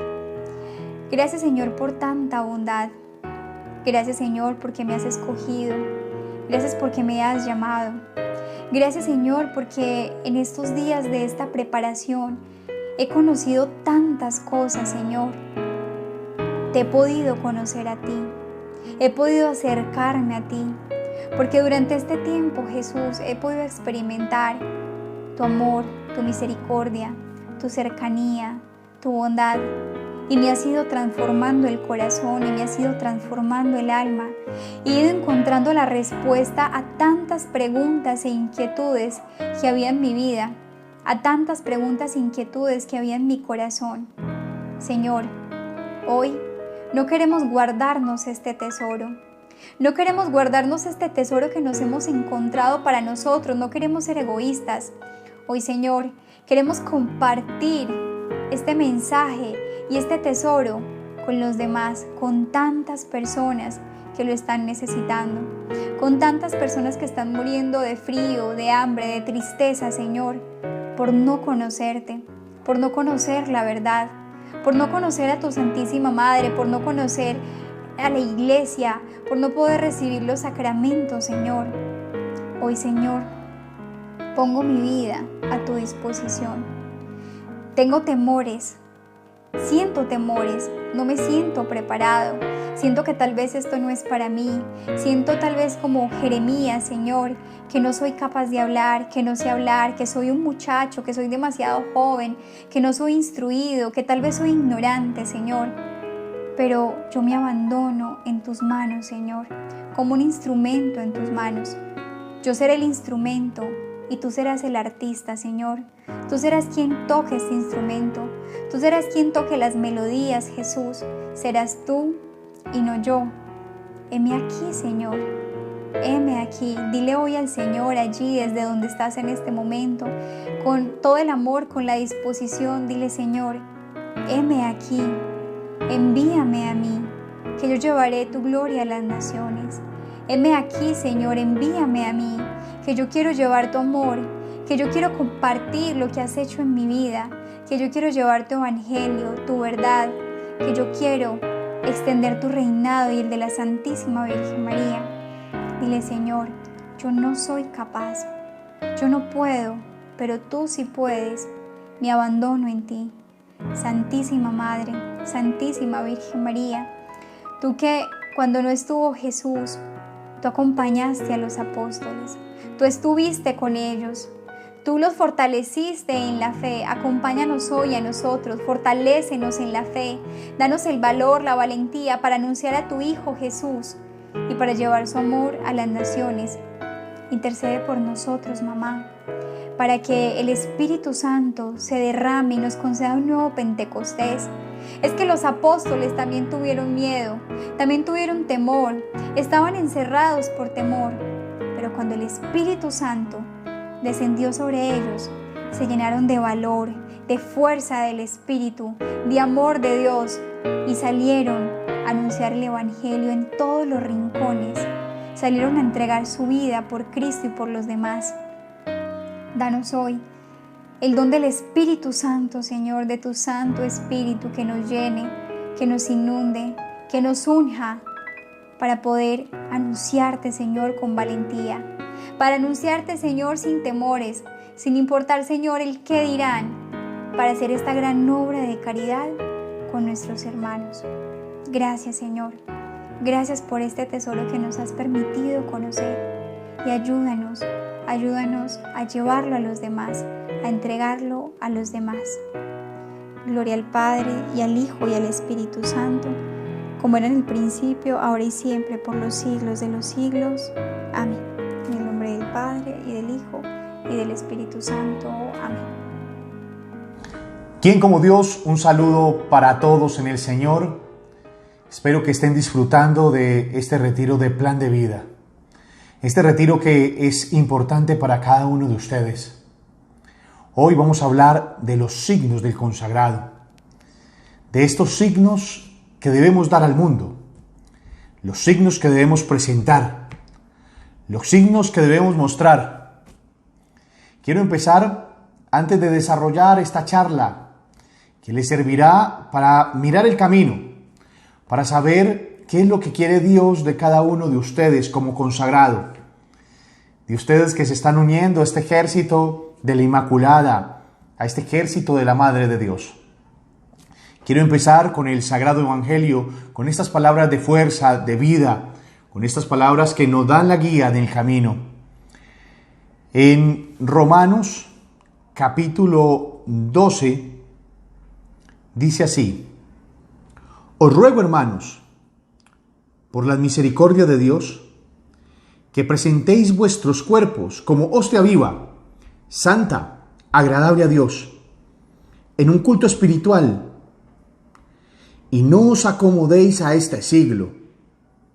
Antes transformaos por la renovación de vuestra mente, para que experimentéis cuál es la voluntad de Dios, que es buena y agradable y perfecta.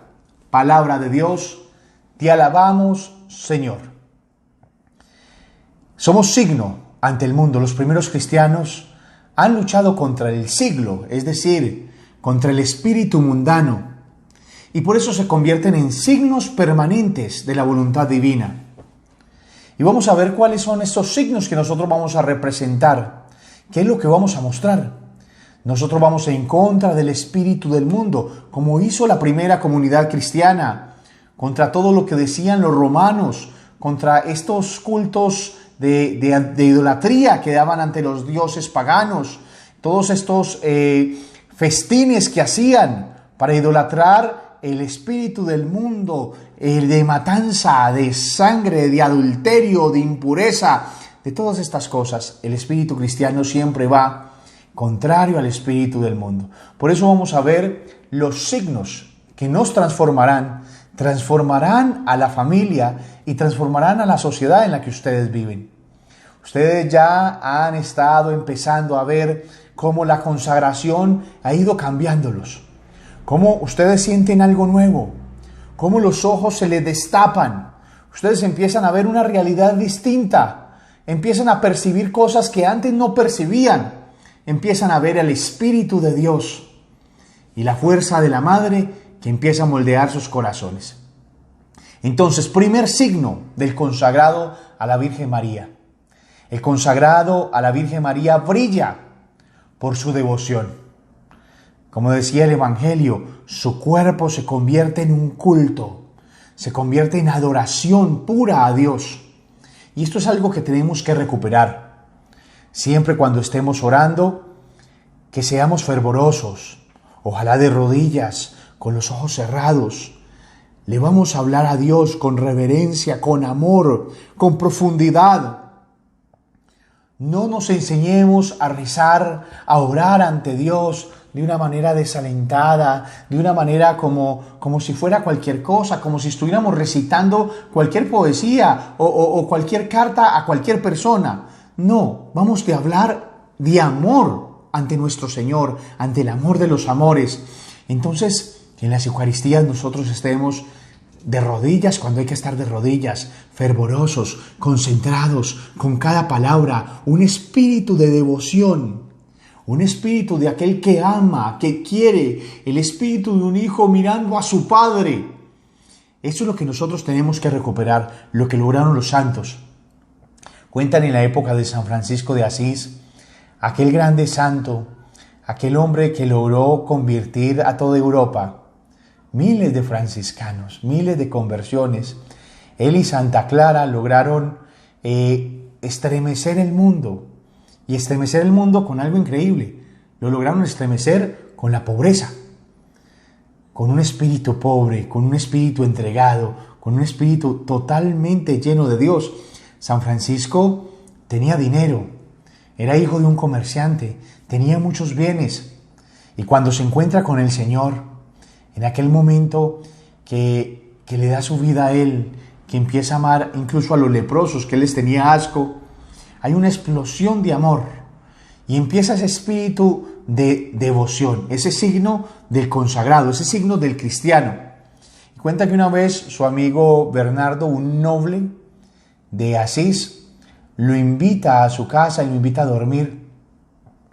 Y este noble, para ver si Francisco lo que decía era mentiras, para observarlo, para ver si lo que hablaba era lo que vivía. Miren qué importante. El consagrado no solamente va a estudiar la devoción mariana, sino que va a vivirla, va a ser la suya. No solamente va a estudiar el cristianismo, sino que va a ser lo suyo, lo va a hacer vida. Entonces, Bernardo empieza a observar a Francisco y se hace el dormido. Dicen las florecillas de San Francisco que incluso empieza a roncar. Y Francisco, al ver lo que estaba dormido, se arrodilla en profundo fervor. A Bernardo esto lo cautivó, porque él abriendo un ojito veía a San Francisco como de rodillas decía: Dios mío, te amo, Dios mío, te amo, Dios mío, te amo, Dios mío, te amo.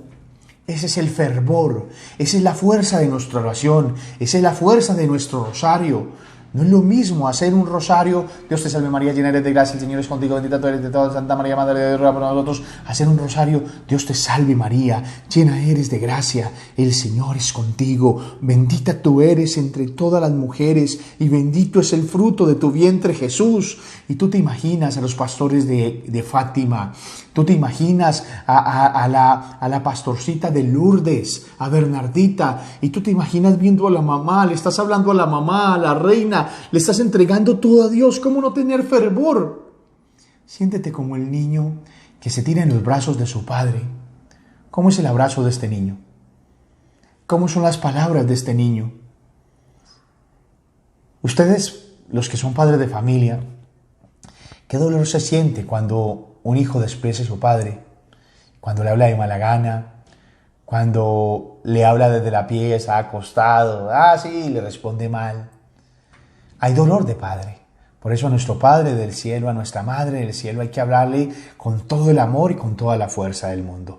Primer signo, nos reconocerán por nuestra devoción, por nuestra entrega, por nuestra espiritualidad. Segundo signo, lo dice el Señor en Mateo 5, para todos aquellos que se convierten, que empiezan la vida en el Señor y la vida cristiana. ¿Qué es la consagración? La consagración simplemente es un totus tus María para ser un totus tus Jesús. Un todo tuyo María para ser todo de Jesús. Ella que lo conoció más, ella que vivió mucho más que cualquier apóstol y cualquier persona al lado de Él, ella nos enseña cómo amarle. Esa es la alegría y la belleza de la consagración. Entonces en Mateo 5 va a haber un fragmento del Evangelio que va a decir: ustedes van a ser la sal y la luz, la sal de la tierra y la luz del mundo. Es decir, ustedes lo van a sazonar todo. Ustedes van a hacer luz, van a iluminar la oscuridad. Y para eso hay que tener valentía. Porque muchas veces, cuando todo el mundo está lleno de oscuridad, cualquier lucecita, por pequeñita que sea, les genera un impacto en los ojos. Cualquier lucecita, así sea pequeñita, los sorprende. Y ustedes van a tener que tener valentía. ¿Por qué? Porque ustedes vencerán si están con la Madre. Llenarán de luz a sus hogares. Les aseguro que, las personas de sus hogares se convertirán, porque ustedes serán luz y ustedes serán la sal.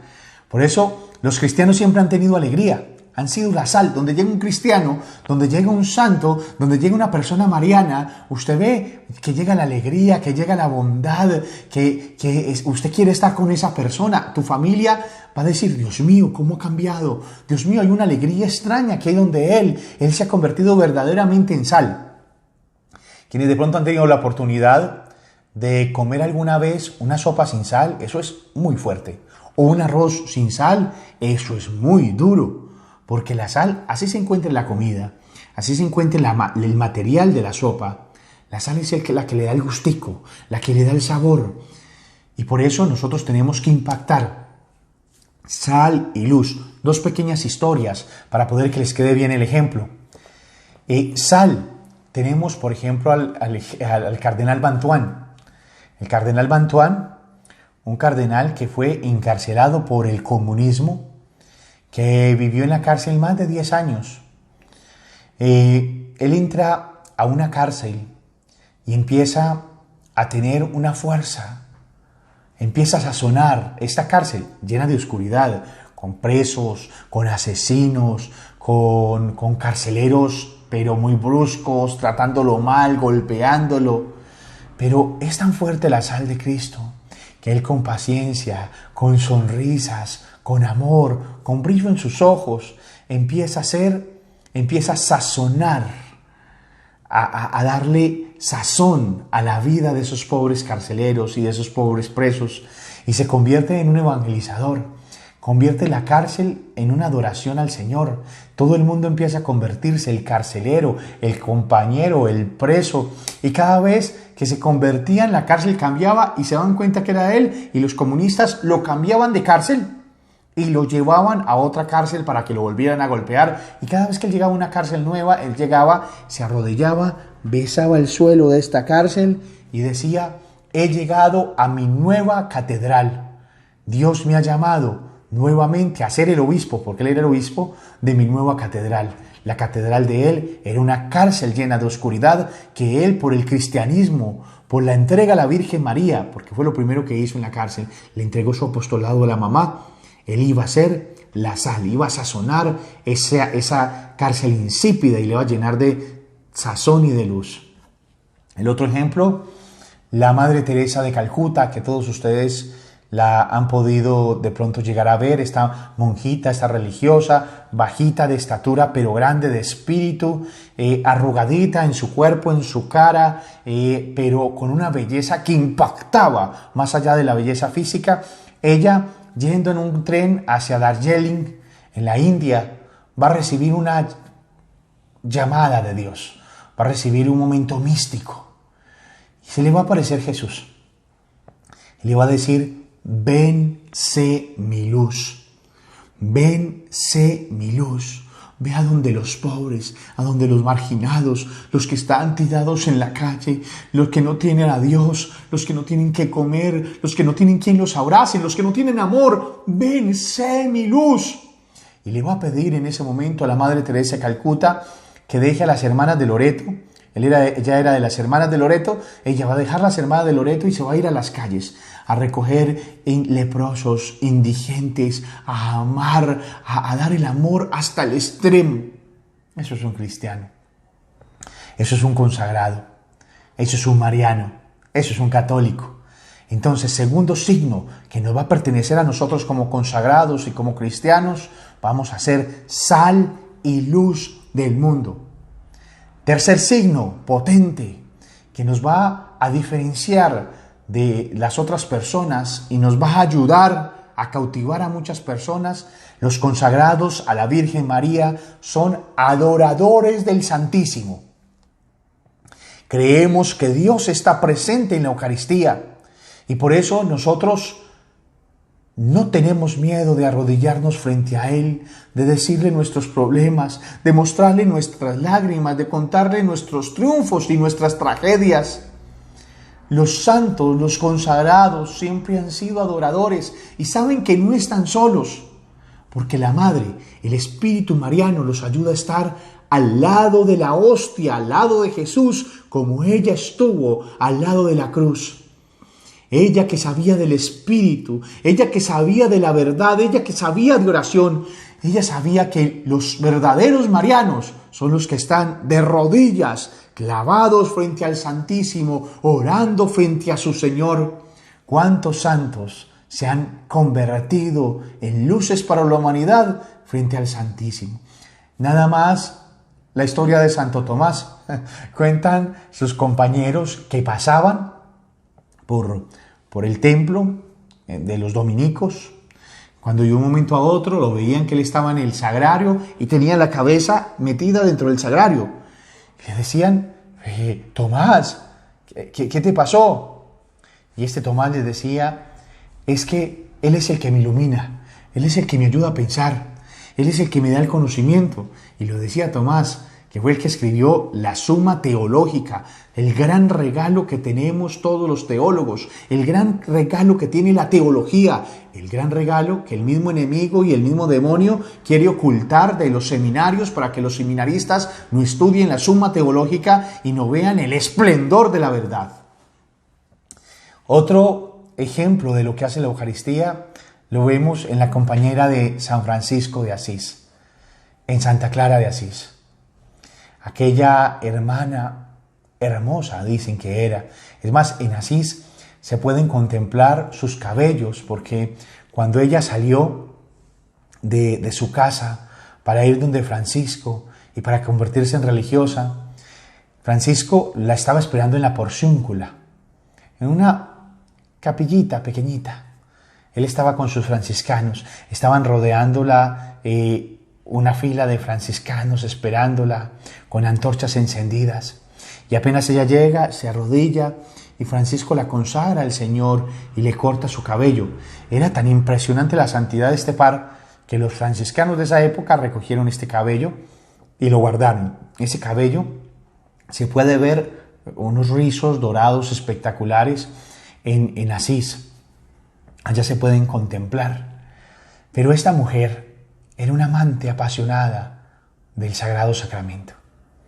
Era una apasionada de la adoración al Santísimo. Cuentan que los sarracenos iban a entrar a Asís y ellos llegaban a los monasterios, violaban a las religiosas, mataban a las mujeres. Era una cosa muy cruel. Entonces las monjitas angustiadas, las clarisas, fueron a buscar a Santa Clara y le dijeron, los sarracenos están entrando, ya vienen por las murallas de Asís. ¿Qué hacemos, madre? Ella dijo, llévenme para donde el Santísimo. Y se arrodilló frente a él y le dijo, no dejes que toquen a mis hijas, Señor. No dejes que estos hombres crueles entren a este monasterio, protégenos. Y en ese momento escuché una voz que le dijo, yo siempre te defenderé, mi Clara. Yo siempre te defenderé. Ella toma la custodia. Se para en todo el monasterio, en la entrada del monasterio. Levanta la custodia y mira a Jesús, no a los enemigos, mira a Jesús. Y cuentan que los sarracenos se devolvieron despavoridos, Gritaron de miedo porque vieron a una mujer levantando, decían ellos, como una espada que alumbraba. Era nuestro Señor, rodeada de un ejército de ángeles. Y Clara sentía nuevamente esa voz: yo siempre te defenderé. El consagrado será signo de adoración al Santísimo, porque sabe que no estamos solos, que Él nos defenderá, que no estamos solos, que Él siempre estará con nosotros, que no estamos solos, que lo tenemos a Él. Por eso con Santa Clara te pido que te imagines la Eucaristía, que te pongas de rodillas y con tu imaginación te vayas al sagrario más cercano y le digas al Señor: Señor, yo quiero ser sal y luz del mundo. Señor, yo quiero tener un espíritu de devoción, de amor hacia ti y hacia Nuestra Señora. Señor, yo te quiero adorar. Si se la saben, cántenla conmigo. En tu cuerpo encuentro mi paz, Señor.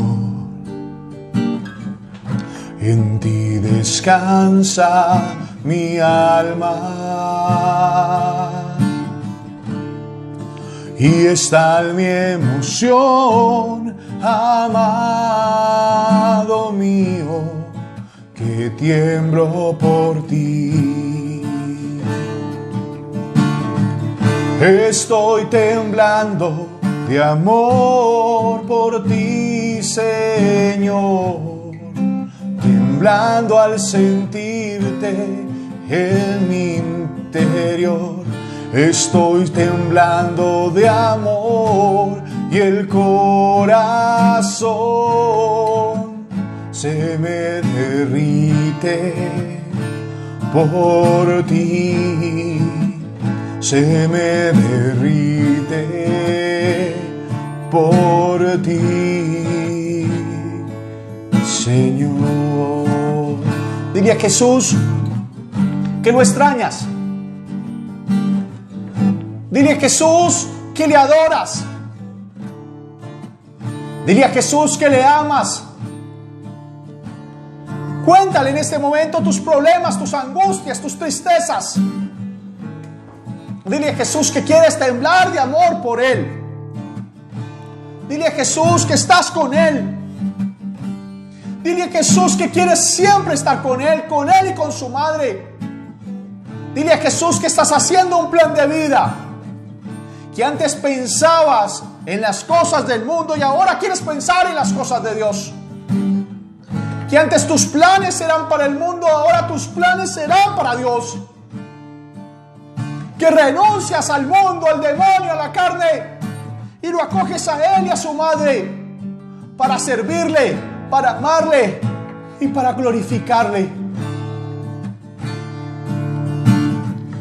Va en tu cuerpo y sangre directo al corazón, te refugias en mí y te siento tan dentro en mi interior que tiemblo por ti. Cántalo conmigo, querido hermano, cántalo conmigo. Estoy temblando de amor por ti, Señor, temblando al sentirte en mi interior. Estoy temblando de amor, el corazón se me derrite por ti. Se me derrite por ti, Señor.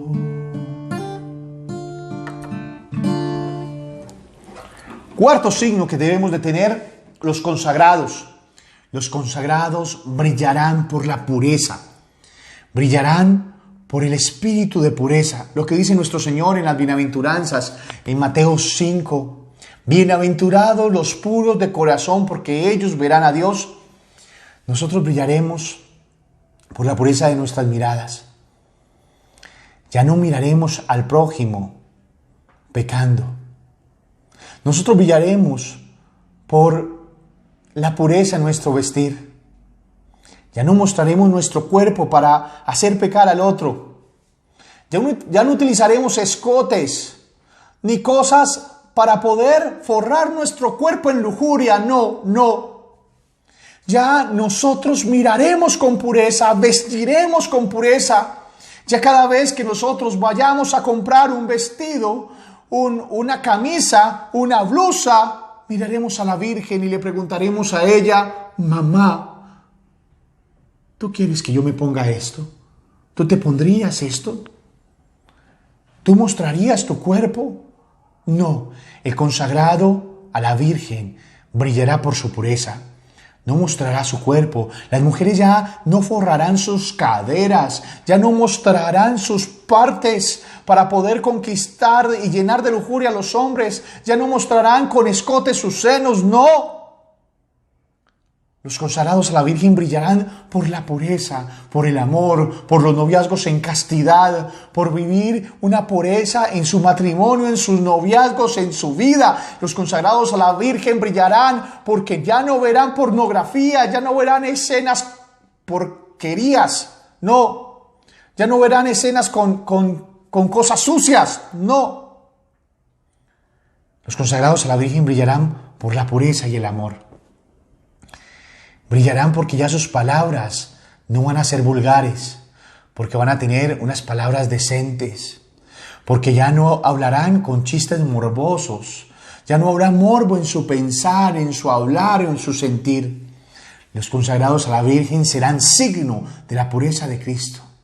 ¿Cómo sería su mirada? ¿Cómo serían sus palabras?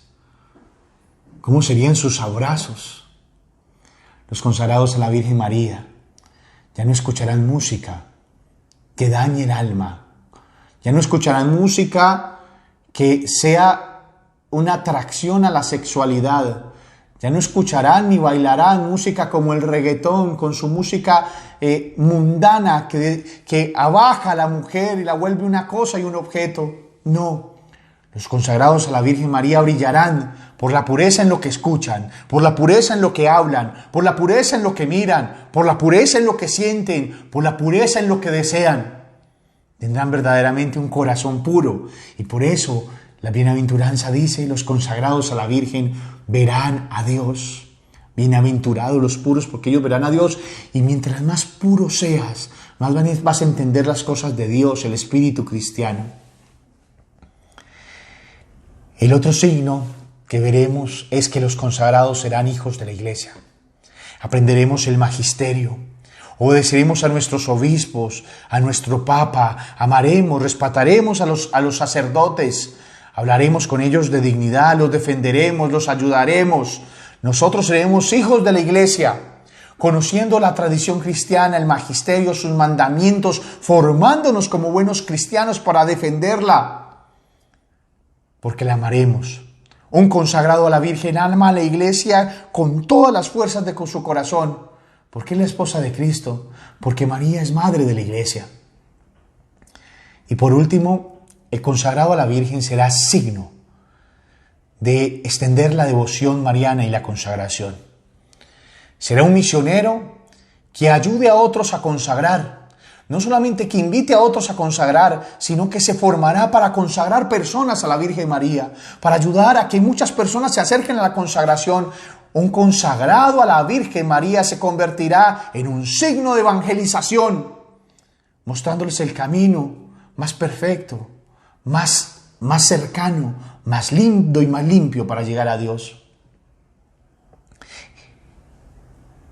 Vamos a ser signo del Evangelio, de la evangelización, del amor a las cosas del cielo. Y por último, los consagrados a la Virgen María llevaremos signos externos, como la cadena, la medalla. la cadena que representa que somos esclavos marianos, la medalla que nos muestra que ella siempre está con nosotros, el escapulario de la Virgen del Carmen, que nos brinda su protección y su refugio. Y siempre llevaremos con nosotros el Santo Rosario. Siempre llevaremos nosotros esta arma de Dios en nuestro bolsillo. Nunca nos apartaremos de Él. Seremos signos del reino de los cielos, de la felicidad, del amor, de la vida, porque seremos los que mostremos la verdadera vida y alejaremos a las personas de la muerte. Quiero que en este momento te pongas de rodillas ante la mamá.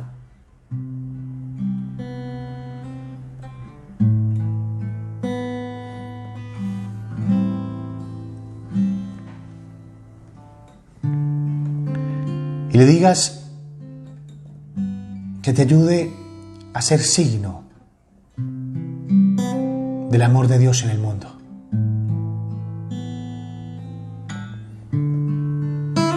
Que te ayude a tener ese espíritu de devoción, de amor, que te ayude a ser sal y luz de la tierra, que te haga un enamorado del Santísimo Sacramento como lo es ella.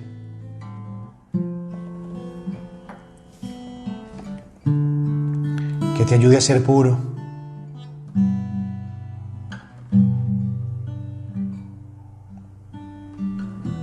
Que te ayude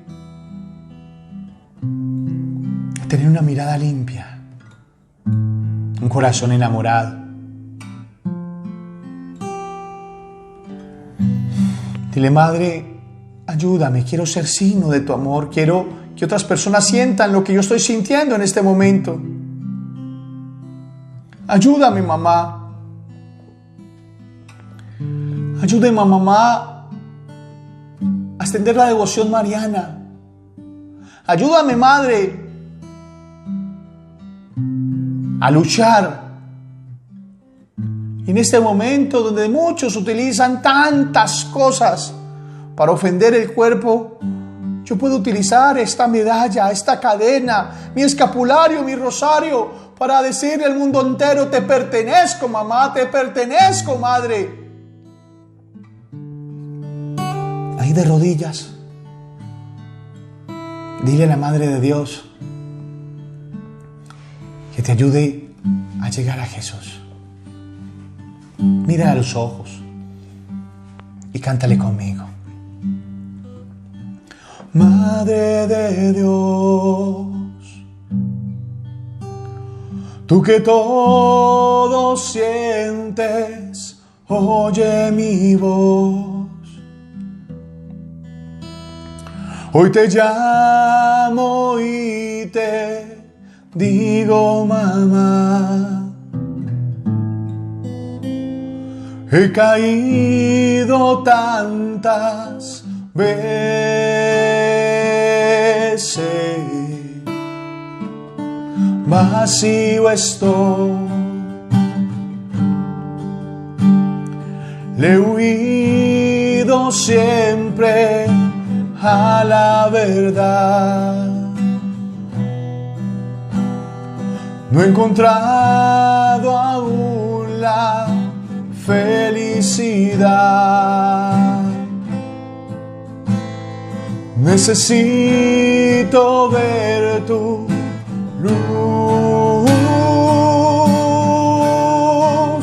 Llévame a Jesús. Me postraré a su lado y de mí le hablaré. Le diré que haga otro de mí, que se olvide de lo tonto que fui. Díganlo conmigo.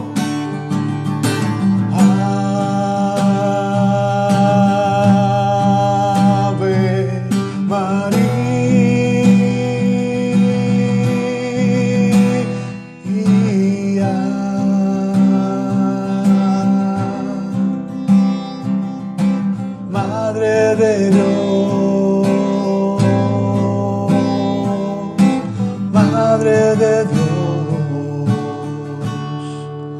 llévame a Jesús. Gloria al Padre, al Hijo y al Espíritu Santo, como era en el principio, ahora y siempre, por los siglos de los siglos. Amén. Dios les bendiga.